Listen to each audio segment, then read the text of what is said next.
को ध्वनि कंपन की अनुभूति किस आवृत्ति सीमा में होती है, मतलब फ्रीक्वेंसी क्या होती है। तो मनुष्य को जो ध्वनि सुनाई देती है उसकी फ्रीक्वेंसी कितनी होती है, 20 से 20,000 हर्ट्ज के बीच में। इस फ्रीक्वेंसी वाली ध्वनि को ही मनुष्य सुन सकता है। ओके, तो आंसर डी सही होगा। काले वस्त्रों के मुकाबले श्वेत वस्त्र शीतल क्यों होते हैं, मतलब सफेद कपड़े ठंडे क्यों होते हैं। क्यों होते हैं कि सफेद कपड़ों पे जो प्रकाश पहुंचता है रिफ्लेक्ट कर देता है उसको, तो उनके पास जो भी प्रकाश पहुंचता है उसे वे परावर्तित कर देते हैं, रिफ्लेक्ट कर देते हैं। तो बी आंसर सही होगा। निम्नलिखित में से कौन सर्वोत्तम विद्युत चालक है। देखिए, सर्वोत्तम विद्युत चालक गुड कंडक्टर है। कौन है सबसे अच्छा विद्युत का, चांदी होती है सबसे अच्छी विद्युत की चालक। परमाणु के नाभिक में होते हैं, परमाणु के नाभिक में क्या होते हैं, प्रोटॉन और न्यूट्रॉन होते हैं, और इसकी बाहरी कक्षा में क्या घूमता है, इलेक्ट्रॉन घूमता है। तो ध्यान रखिएगा, परमाणु के नाभिक में क्या होते हैं, प्रोटॉन और न्यूट्रॉन होते हैं, और जो प्रोटॉन की संख्या होती है वही उसकी परमाणु संख्या होती है। तो ये ध्यान रखना, बेसिक है, पता होना चाहिए हमको। पायरोमीटर किसके मापन में प्रयोग किया जाता है। काफी इंपॉर्टेंट क्वेश्चन है, एग्जाम में काफी बार पूछा गया क्वेश्चन है ये, एसएससी में भी पूछा गया है 2 से 3 बार। तो ये यूज किया जाता है उच्च ताप के लिए। तो सी आंसर सही होगा। प्रकाश वर्ष का मात्रक है। देखिए, प्रकाश वर्ष किसका मात्रक है, दूरी का मात्रक है। दो तारों के बीच की दूरी कितनी है, तो वो प्रकाश वर्ष में बताई जाती है, तो दूरी का मात्रक है। ओके, नेक्स्ट क्वेश्चन लेते हैं। एक तालाब के तल पर रखा हुआ एक पत्थर उच्च बिंदु पर रखा हुआ प्रतीत होता है, मतलब थोड़ा सा ऊपर उठाई देता है। ऐसा किसके कारण होता है। तो देखिए, प्रकाश वाले लेक्चर में मैंने आपको बताया था कि जब प्रकाश एक माध्यम से दूसरे माध्यम में जाता है तो ये उसका अभिलंब है, तो वो अभिलंब की ओर झुक जाता है। ऐसा क्या होता है, प्रकाश का अपवर्तन कहलाता है। क्या कहलाता है, प्रकाश का अपवर्तन, रिफ्रैक्शन कहलाता है।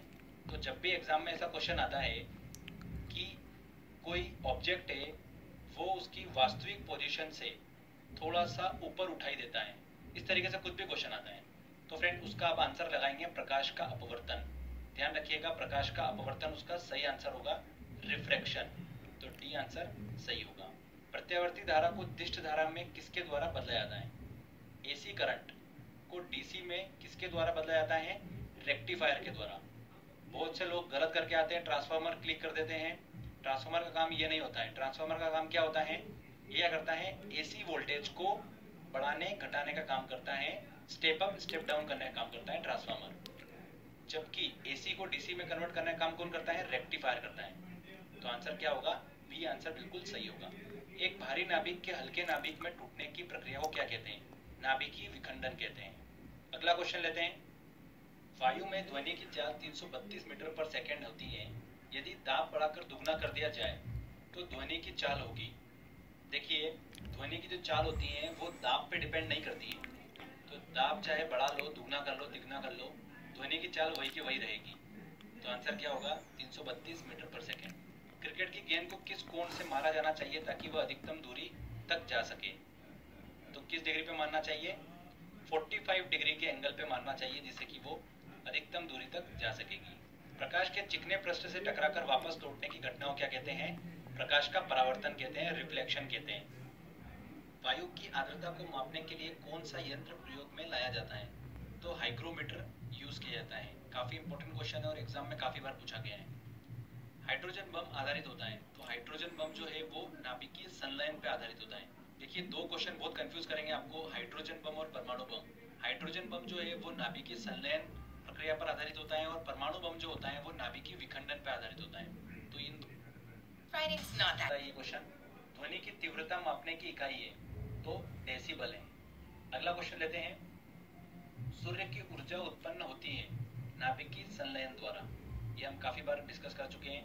गुरुत्वाकर्षण का सिद्धांत किसने दिया है, तो गुरुत्वाकर्षण का सिद्धांत दिया है आइजैक न्यूटन ने।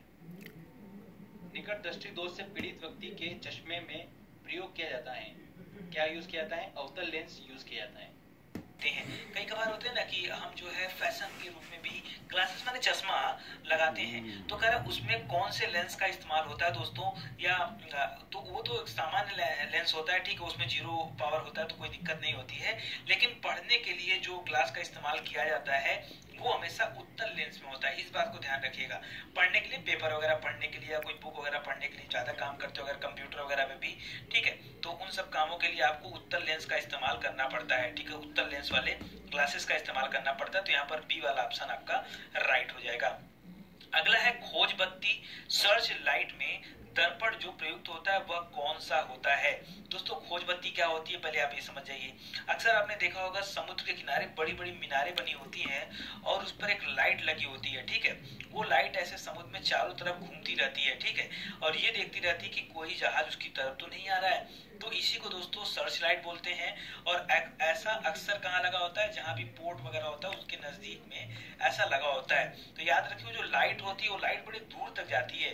तो अंदर जो लाइट जलती है ना, उस लाइट के बाहर एक तरह का दर्पण होता है जो उसके प्रकाश को फैला देता है और ज्यादा दूर तक भेजने का काम करता है। तो वही आपसे पूछ रहा है कि खोज बत्ती में जो दर्पण इस्तेमाल किया जाता है वो कौन सा दर्पण होता है। तो याद रखिए दोस्तों नतोदर दर्पण होता है। कौन सा होता है, नतोदर। नतोदर माने क्या होता है, अवतल दर्पण। क्या होता है, अवतल। उन्नतोदर माने क्या होता है, उ माने उत्तल हो जाता है, ठीक है, ये याद रखिएगा, बड़ा एग्जाम में आता है। क्योंकि नतोदर दे दिया तो कई सारे लोग कंफ्यूज हो जाएंगे, कंफ्यूज होने वाली बात नहीं है। स्पष्ट दृष्टि की न्यूनतम दूरी कितनी होती है। मान लीजिए आप कोई किताब पढ़ रहे हो या कोई कॉपी पढ़ रहे हो या न्यूज़पेपर पढ़ रहे हो, तो अगर आप ज्यादा नजदीक से झुककर पढ़ते हैं तो मम्मी पापा डांटते हैं और आपसे कहते हैं नहीं इसके बीच में दूरी होनी चाहिए। तो वही डिस्टेंस आपसे जानना चाह रहा है कि कितना। तो याद रखिए 25 क्या सेंटीमीटर, कितना 25 सेंटीमीटर की न्यूनतम दूरी होनी चाहिए किताब से या जो कुछ भी आप पढ़ रहे हो उससे और आपकी आंख के बीच में जो दूरी होगी वो 25 सेंटीमीटर। धूप के चश्मे की पावर होती है। एक्चुअली देखिए पावर को मापने के लिए डायोप्टर में ही इंगित किया जाता है, ठीक है, और धूपी चश्मे की जो पावर होती है वो हमेशा जीरो डायोप्टर वाली होती है। कितनी होती है, जीरो डायोप्टर होती है। आंख के रेटिना की परंपरागत कैमरा के निम्नलिखित में से किस भाग से तुलना किया जा सकता है। कह रहा जो आंख का रेटिना होता है अगर इसकी तुलना आप आज के कैमरे से करिए तो जो हमारी आंख की रेटिना है कैमरे में वह कौन सा हिस्सा होता है। याद रखिए कैमरे में जो काम फिल्म का होता है वही काम हमारी रेटिना का होता है। और रेटिना पर जो फिगर होता है वो हमेशा उल्टा पड़ता है और छोटा पड़ता है। उल्टा भी होता है छोटा भी होता है, ठीक है, याद रखिएगा उल्टा और छोटा। आगे देखिए किसी अपारदर्शी वस्तु, अपारदर्शी मतलब जिसके आर पार न देखा जा सके। जैसे आप हैं और आपके सामने कोई लकड़ी का गुटका रख दिया जाए तो क्या आप लकड़ी के गुटके के आर पार देख पाएंगे, नहीं। लेकिन अगर आपकी आंखों के सामने कोई पतली पॉलीथीन है तो आप देख लेंगे। तो पारदर्शी अपारदर्शी, ठीक है, अपारदर्शी वस्तु का रंग उस रंग के कारण होता है जिसे वह कैसा होता है, किसी अपारदर्शी वस्तु का रंग उस रंग का के कारण होता है जिसे वह क्या करता है, जिसे वह परावर्तित कर देता है। क्या करता है, तभी तो आप आर पार देख सकते हो। अपारदर्शी मतलब आप आर पार नहीं देख सकते, ठीक है, तो याद रखिएगा वो परावर्तित कर देता है। एक रंगीन टेलीविजन में 3 आधारभूत रंगों के मिश्रण से बनते हैं। पहले तो याद रखिए आप कि मूल रंग कौन कौन से होते हैं। तो आपने देखा होगा फोटोशॉप वगैरह वगैरह आपने काम किया होगा तो वहाँ पे RGB मोड आता है, R for red, G for green, B for blue, ठीक है, ये 3 कलर हैं जिनको मूल कलर कहा जाता है, ठीक है। तो R फॉर रेड, ग्रीन और ब्लू। तो यहाँ पर जर्मेनियम, ग्रेफाइट, चांदी। तो क्या होती है देखिए सिलिकॉन, जर्मेनियम, ये सब जो होती है ये अर्धचालक की भांति ट्रांजिस्टर में प्रयुक्त होती है। तो ध्यान रखिएगा जर्मेनियम है इसका आंसर, बी आंसर होगा। अगर सिलिकॉन अगर दे दे घुमा के तो वो भी सही आंसर होगा। देखिए नेक्स्ट क्वेश्चन, निम्नलिखित में से किन तत्वों के द्वारा आतिशबाजी में रंग प्राप्त किए जाते हैं। तो वो कौन से तत्व हैं, हमारे पीरियोडिक टेबल के सेकंड ग्रुप के सदस्य हैं SR और BA, स्ट्रोंटियम एवं बेरियम। ये दोनों जो है तत्व हैं इनके द्वारा ही आतिशबाजी में रंग प्राप्त किए जाते हैं। तो क्या आंसर होगा, सी आंसर। पानी का अधिकतम घनत्व होता है, तो ये तो हमने पढ़ ही रखा है। पानी का अधिकतम डेंसिटी जो होती है वो कितने डिग्री सेल्सियस पे होती है, 4 डिग्री सेल्सियस पे होती है। तो आंसर क्या होगा इसका, सी आंसर होगा। निम्नलिखित में से किसमें कार्बन नहीं है। तो देखिए हीरा, ग्रेफाइट, कोयला, इनमें से कोई नहीं। तो ये सभी जो है कार्बन के अपर रूप है, इनमें तो कार्बन होता ही है। मतलब ये कार्बन जो होता है वो मुक्त अवस्था में भी होता है और संयुक्त अवस्था में भी होता है। तो हीरा, ग्रेफाइट और कोयला जो उसके एग्जाम्पल हैं ये मुक्त अवस्था के उसके एग्जाम्पल है। तो क्या आंसर इसका, इनमें से कोई नहीं, ठीक है, इन सभी में कार्बन पाया जाता है। वाहनों से निकलने वाली प्रदूषण गैस मुख्यतः है, तो वाहनों से जो गैस निकलती है वो कौन सी होती है, कार्बन मोनोऑक्साइड, CO जो होती है वो कार्बन मोनोऑक्साइड होती है। तो आंसर क्या होगा इसका, बी आंसर होगा, CO2 मत करके आना। भोपाल गैस त्रासदी के लिए उत्तरदायी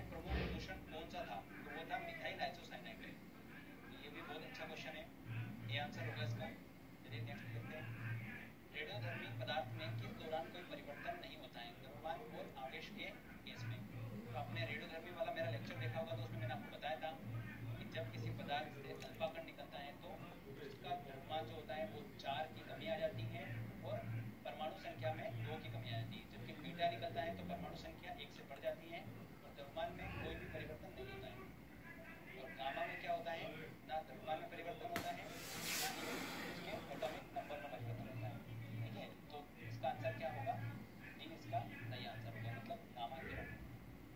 वायु में कौन सी नोबल गैस नहीं होती है? देखिए हीलियम, नियॉन, आर्गन और रेडॉन। तो कौन सी नहीं होती है? रेडॉन नहीं होती है, मतलब इसका आंसर क्या होगा, डी आंसर होगा। ठोस कपूर से वाष्प बनने की क्रिया को क्या कहते हैं? तो ठोस कपूर से वाष्प बनने की क्रिया को क्या बोलते हैं? ऊर्ध्वपातन बोलते हैं, सब्लिमेशन बोलते हैं। मतलब जब कोई ठोस पदार्थ डायरेक्ट ही वाष्प में परिवर्तित हो जाता है तो उसको क्या बोलते हैं? ऊर्ध्वपातन प्रक्रिया बोलते हैं। तो इसका आंसर क्या होगा, डी आंसर सही होगा। फॉर्मिक एसिड इनमें से किसमें सबसे ज्यादा पाया जाता है? नींबू जाति के फल, चींटी के विष, सिरका या स्प्रिट में? तो फॉर्मिक एसिड जो होता है वो किसमें पाया जाता है सबसे ज्यादा? चींटी के विष में, मतलब बी आंसर होगा। चाइनीज खाने में आमतौर पर प्रयुक्त सिरका इनमें से वास्तव में क्या है?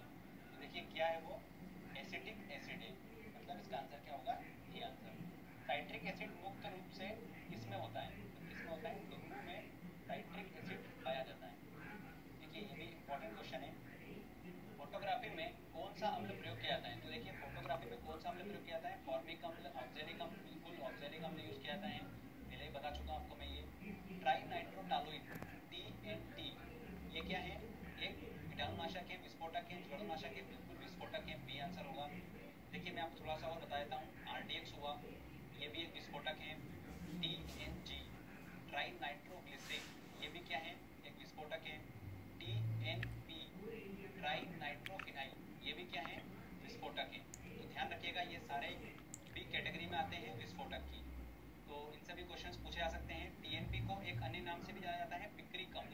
किस नाम से? पिक्रिक अम्ल, TNP को। RDX को अमेरिका में किस नाम से जाना जाता है? साइक्लोनाइट के नाम से जाना जाता है, साइक्लोनाइट। तो ये भी थोड़ा ध्यान रखिएगा, साइक्लोनाइट के नाम से आ जाता है इसको। प्राकृतिक रबड़ निम्नलिखित में से किसका बहुलक है? बहुलक मतलब पॉलीमर, तो किसका पॉलीमर है ये? आइसोप्रीन का पॉलीमर है, सी आंसर होगा। हाइड्रोजन को जलाने पर क्या बनेगा? हाइड्रोजन को जलाएंगे तब क्या बनेगा? वो पानी बन जाता है, तो डी आंसर होगा। देखिए नेक्स्ट क्वेश्चन, अम्ल वर्षा मतलब एसिड रेन होती है कारखानों से, पेट्रोल से, कोयला जलाने से, लकड़ी से। तो कारखानों से निकलने वाले धुएं की वजह से अम्ल वर्षा होती है और उसी धुएं में क्या पाया जाता है? NO2 और SO2 पाया जाता है। ध्यान रखिएगा NO2 और SO2, जब ये NO2 और SO2 जो होता है ये वाटर के संपर्क में आएगी तो क्या होता है? अम्ल वर्षा होती है। NO2 क्या है? नाइट्रोजन डाइऑक्साइड और सल्फर डाइऑक्साइड। ध्यान रखिएगा ये बहुत इंपॉर्टेंट क्वेश्चन है अम्ल वर्षा से रिलेटेड। नेक्स्ट क्वेश्चन देखिए, मूत्रालयों के पास प्राय नाक में चुभने वाली गंध का कारण है, क्या कारण है? देखिए सल्फर डाइऑक्साइड, क्लोरीन, अमोनिया या यूरिया।